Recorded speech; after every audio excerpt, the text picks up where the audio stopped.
Sabemos, lo dijo un conocido economista austriaco, que dijo: a los socialistas no se les puede medir jamás por sus discursos, sino por sus pechos.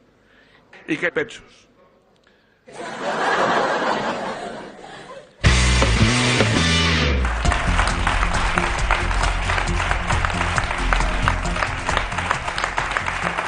Ayer conocíamos un dato económico que no habla de recuperación ni seguramente se exhiba ante las instituciones europeas ni se utilice en campaña electoral. En 2013 aumentaron los desahucios. Según los datos del Banco de España, en el último año la banca se quedó con 49.694 viviendas, un 11% más que el año anterior. De ellas, 38.961 eran primeras viviendas. Es un dato preocupante, pero la sociedad española está dispuesta a luchar contra esta situación. Si los bancos se quedan con nuestras casas, nosotros nos quedaremos con sus bancos. Y no solo para dormir en el cajero. La semana pasada numerosos medios de comunicación publicaban la noticia de esta pareja que decidió hacer un ingreso en este cajero de la Caixa. Según diversas fuentes, al terminar el chico, en vez de preguntar qué tal había estado, preguntó si quería el justificante de la operación.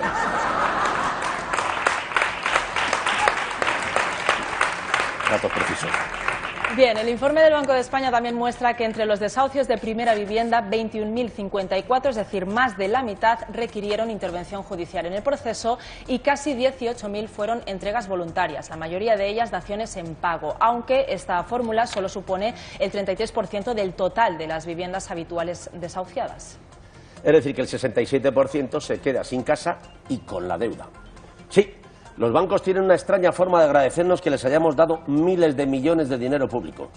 Nos han quitado nuestra casa, nos han quitado nuestro dinero, solo les falta quitarnos el mando a distancia y acabar todas sus declaraciones diciendo "jotía" para ser como hijos adolescentes.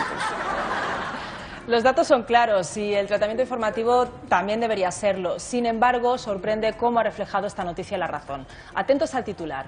Los pisos estaban vacíos en el 93% de los desahucios.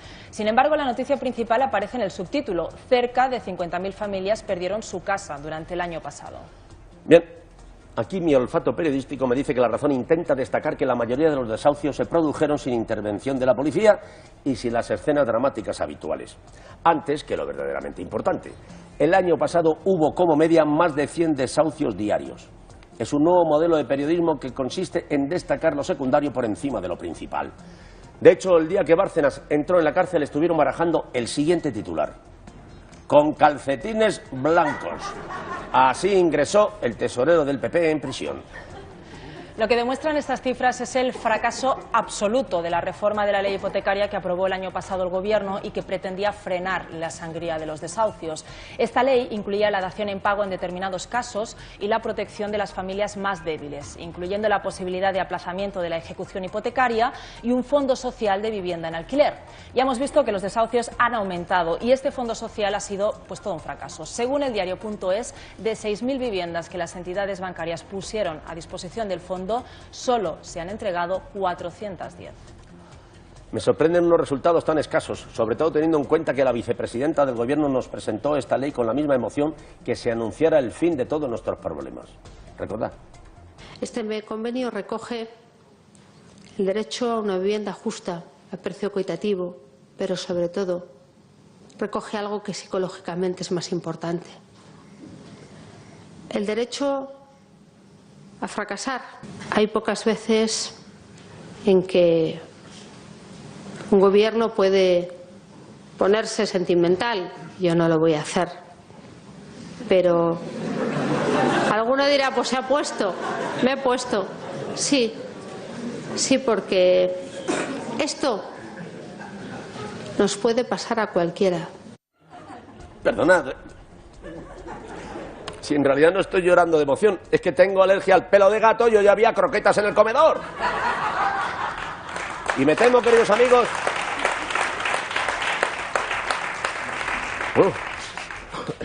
y me temo que a la vicepresidenta tampoco se le quebraba la voz por la emoción. Era porque sabía que esto no iba a funcionar. Eso tiene el mismo catering que nosotros.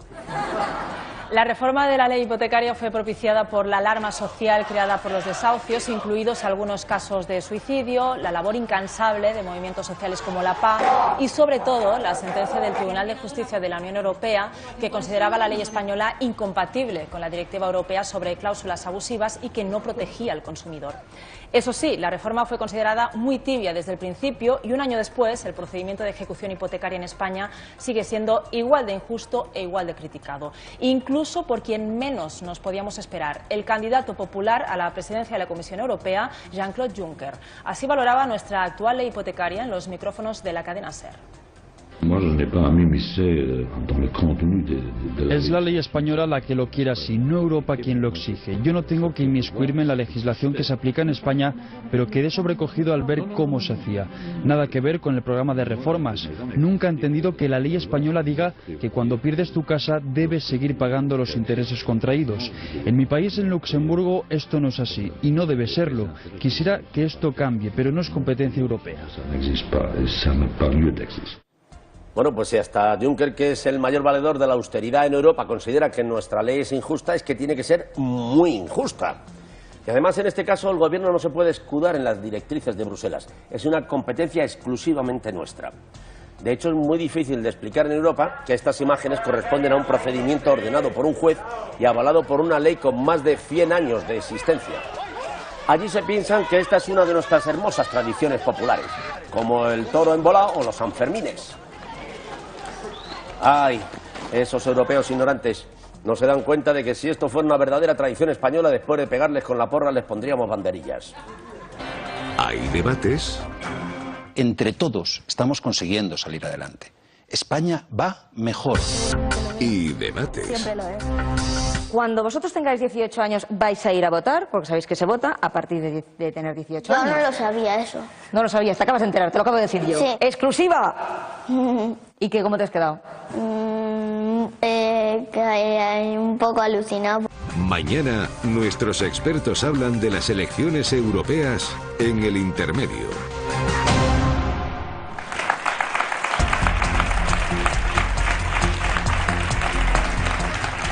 ¿Recordáis esto?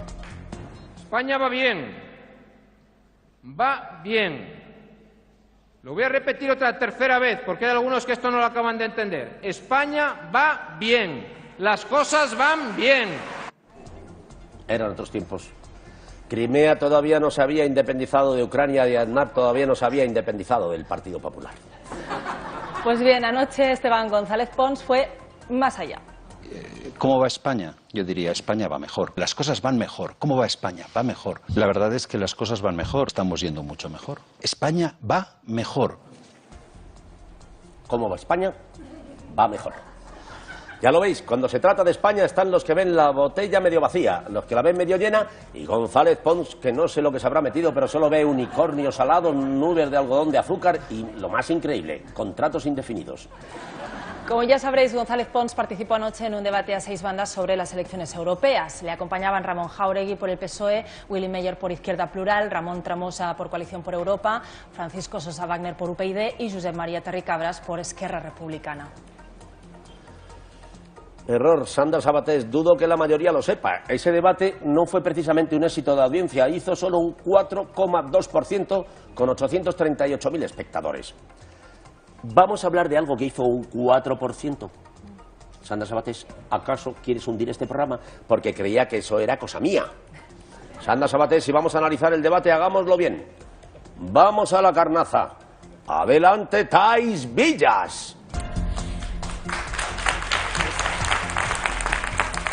Muchas gracias. Buenas noches. Hoy he venido a hacer gala de mi superioridad estilística para analizar los looks más in del debate a 6. Como de costumbre, el rancio bipartidismo fue lo que menos juego dio. Cero trendy, cero riesgo. ¿De verdad queremos mandar esto a Europa? Por favor, venga, quitarme el vídeo, que esto apesta a naftalina. Por su parte, Josep María Terricabras apostó por combinar el blanco y el negro y no lució corbata. ¿Apuesta por un look casual o quería aprovechar las cámaras para lucir chupetón? La duda está en el aire. Si hablamos de accesorios, destaca la elección del candidato de Coalición por Europa, Ramón Tremosa, que lució en su muñeca varias pulseras. Como veis, el candidato renunció a la última colección de Cartier y apostó muy fuerte por la colección privada de su hija pequeña. Pero el auténtico it boy del debate fue Francisco Sosa Wagner. Claro que con ese nombre, pues ya lo tenía medio dicho.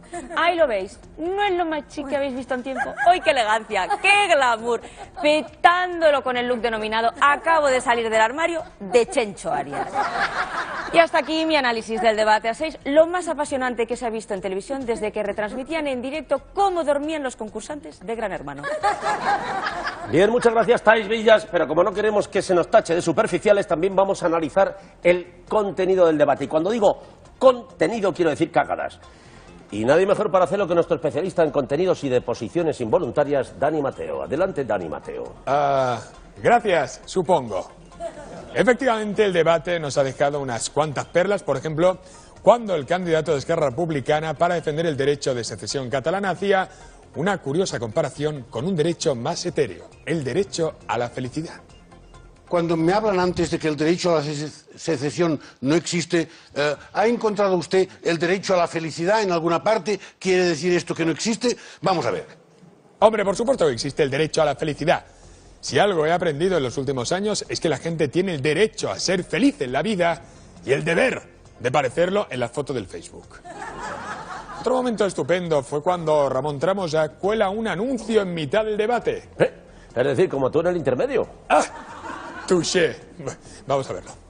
Y un consejo para todos los que nos están escuchando, si quieren una recomendación. En mi cuenta de Twitter, @RamonTremosa, he colgado un artículo de Ignacio Molina en la Fundación Elcano, El ensimismamiento español en el siglo XXI, la responsabilidad de PP y PSOE en la ruina de España, para que ustedes lo lean, porque es un artículo muy bueno y muy interesante. ¿Habéis oído? En su cuenta de Twitter hay un artículo muy interesante. Estimado Tremosa, voy a lanzarte un reto. Prometo darte mi voto si eres capaz de decir correctamente la palabra hashtag. Bien, Dani Mateo, van 2 cagadas y todavía no salió Pons. ¿Qué te está pasando? Hombre, porque siempre dejo lo mejor para el final. Vamos con el top 3 de perlas del candidato del PP. Como habéis escuchado, para Pons España cada vez va mejor. Tanto que ya nos han puesto un apodo. Atentos. Los últimos informes de crecimiento dicen que España crece el doble que la media de la Unión Europea. España ha crecido más que Francia y ha crecido más que Italia. El año que viene España va a crecer más que Alemania. Nos llaman, de hecho, la Alemania del Sur. Hombre, eso tampoco significa gran cosa. Albacete le llaman el Nueva York de la Mancha. ¡Ah, qué! ¡Ay! Hemos conocido también las cifras de los desahucios, siguen aumentando. Los bancos han echado de sus casas a 50.000 familias en 2013 y eso es un 11% más que el año anterior. Pero también hay una novedad, han aceptado por primera vez más daciones en pago. Hemos puesto cara a estos datos. Según datos del Banco de España, en 2013 se produjeron cerca de 50.000 desahucios. Son más ejecuciones hipotecarias que en 2012, un 11% más. Sin embargo, en este dato hay una pequeña tendencia positiva y son las daciones en pago. En 2013 aumentaron un 1,3%, es decir, cerca de 16.000 casos hicieron este gesto para poder evitar una deuda de por vida a cambio de las llaves y de la propiedad de la vivienda.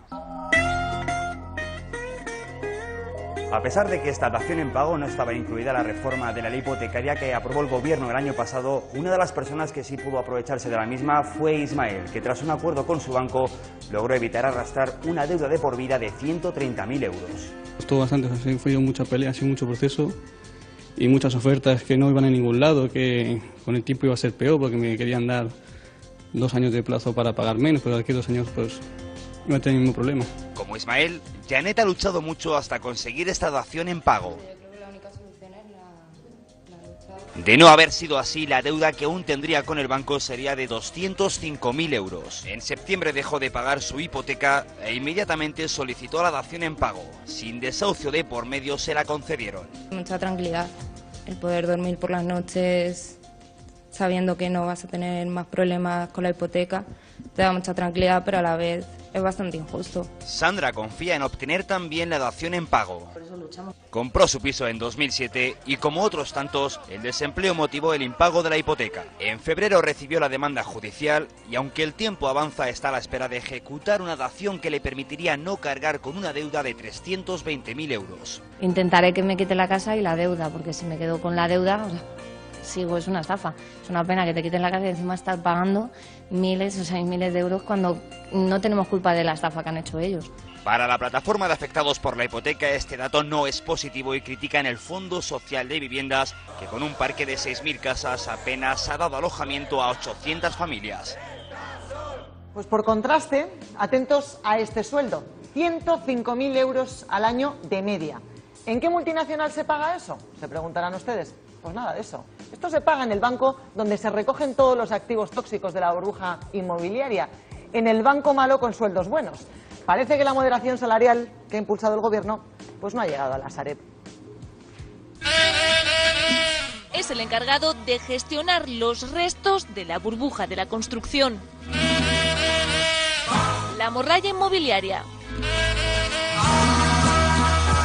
Se hace llamar la Sareb, pero todo el mundo lo conoce como... El famoso Sareb, este banco malo. Se crea un banco malo. Banco malo. El banco malo gestiona activos tóxicos, pero el sueldo de sus trabajadores no es nada perjudicial para la salud.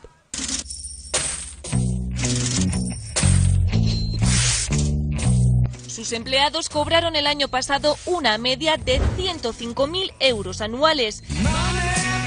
Los datos se desprenden de su informe anual de 2013. El Banco Malo destinó más de 13 millones de euros a pagar los sueldos de los 126 trabajadores de media con los que contaron el año pasado. La cúpula directiva se llevó 3,5 millones y según Belén Romana, su presidenta, ella cobró 295.000 euros.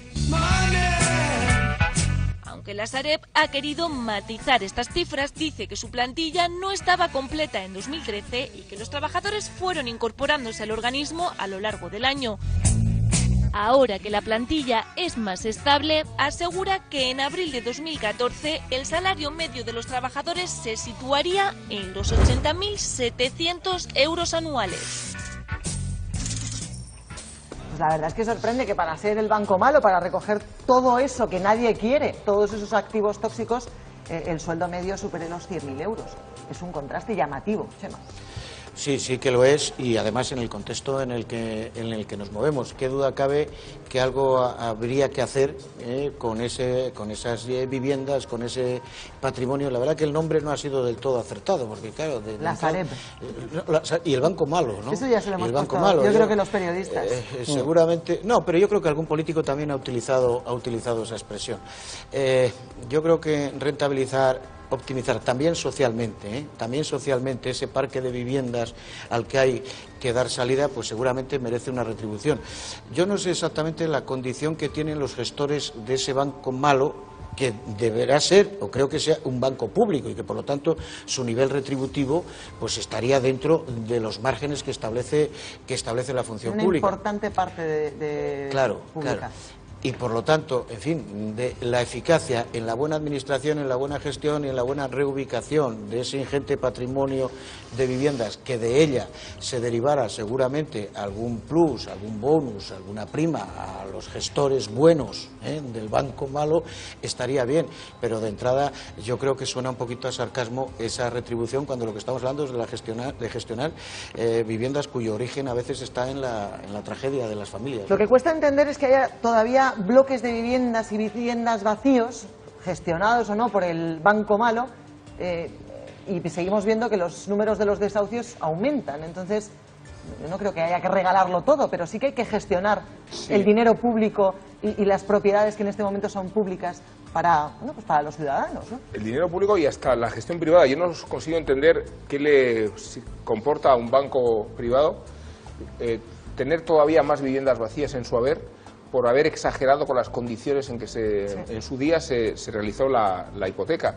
Al banco le convendría, en primer lugar, flexibilizar esa posición, entrar mucho más en el juego en la dación de pago, digo, para su propio interés y para su propia ventaja, y también porque, dada la emergencia de la crisis, tendría que haberse sensibilizado mucho más con esa flexibilidad que está faltando, y de la que llama mucho la atención ese 11% de aumento de los desahucios.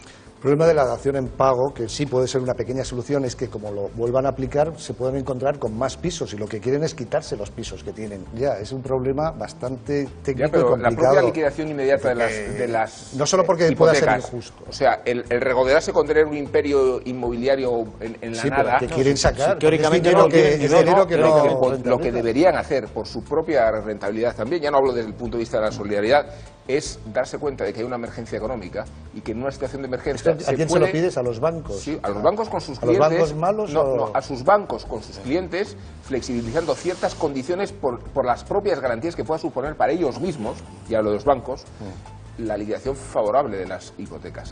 Yo lo único que sé, se establece un esquema perverso. Lo único que no sé es por qué le llaman a este banco malo como si hubiese algún banco bueno. Es decir, que, y con eso quiero contestar en parte, en el sentido que los bancos están como negocio y no van a hacer favores a una sociedad que les hace favores. Es así de crudo y así de claro. Ningún banco nos va a hacer favores. Ya, pero es que desde esa misma perspectiva, tú antes pedías... no entiendo que un banco privado se jacte de reunir un patrimonio inmenso vacío cuando, flexibilizando las condiciones, la hipoteca, en el contexto de una emergencia económica con lo que estamos, puede incluso obtener un beneficio mayor de que tener paralizado más que el año anterior.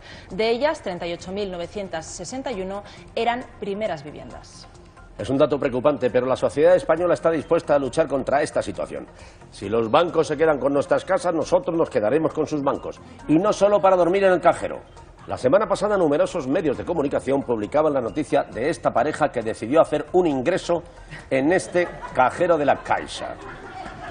Según diversas fuentes, al terminar el chico, en vez de preguntar qué tal había estado, preguntó si quería el justificante de la operación.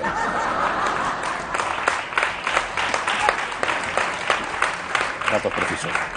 Bien, el informe del Banco de España también muestra que entre los desahucios de primera vivienda, 21.054, es decir, más de la reforma de la ley hipotecaria que aprobó el año pasado el Gobierno y que pretendía frenar la sangría de los desahucios. Esta ley incluía la dación en pago en determinados casos y la protección de las familias más débiles, incluyendo la posibilidad de aplazamiento de la ejecución hipotecaria y un fondo social de vivienda en alquiler. Ya hemos visto que los desahucios han aumentado y este fondo social ha sido pues todo un fracaso. Según el diario.es, de 6.000 viviendas que las entidades bancarias pusieron a disposición del fondo, solo se han entregado 410. Me sorprenden unos resultados tan escasos, sobre todo teniendo en cuenta que la vicepresidenta del Gobierno nos presentó esta ley con la misma emoción que se anunciara el fin de todos nuestros problemas. Recordad. Este convenio recoge... Más de la mitad requirieron intervención judicial en el proceso y casi 18.000 fueron entregas voluntarias, la mayoría de ellas daciones en pago, aunque esta fórmula solo supone el 33% del total de las viviendas habituales desahuciadas. Es decir, que el 67% se queda sin casa y con la deuda. Sí, los bancos tienen una extraña forma de agradecernos que les hayamos dado miles de millones de dinero público. Nos han quitado nuestra casa, nos han quitado nuestro dinero. Solo le falta quitarnos el mando a distancia y acabar todas sus declaraciones diciendo "jotía" para ser como hijos adolescentes. Los datos son claros y el tratamiento informativo también debería serlo. Sin embargo, sorprende cómo ha reflejado esta noticia La Razón. Atentos al titular. Los pisos estaban vacíos en... Sabemos, lo dijo un conocido economista austriaco, que dijo: a los socialistas no se les puede medir jamás por sus discursos, sino por sus pechos. ¿Y qué pechos?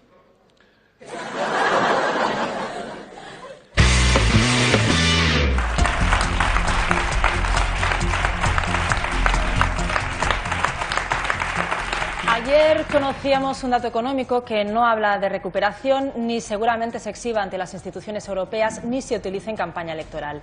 En 2013 aumentaron los desahucios. Según los datos del Banco de España, en el último año la banca se quedó con 49.694 viviendas, un 11%, el 93% de los desahucios. Sin embargo, la noticia principal aparece en el subtítulo: cerca de 50.000 familias perdieron su casa durante el año pasado. Bien. Aquí mi olfato periodístico me dice que La Razón intenta destacar que la mayoría de los desahucios se produjeron sin intervención de la policía y sin las escenas dramáticas habituales. Antes que lo verdaderamente importante. El año pasado hubo como media más de 100 desahucios diarios. Es un nuevo modelo de periodismo que consiste en destacar lo secundario por encima de lo principal. De hecho, el día que Bárcenas entró en la cárcel estuvieron barajando el siguiente titular: con calcetines blancos. Así ingresó el tesorero del PP en prisión. Lo que demuestran estas cifras es el fracaso absoluto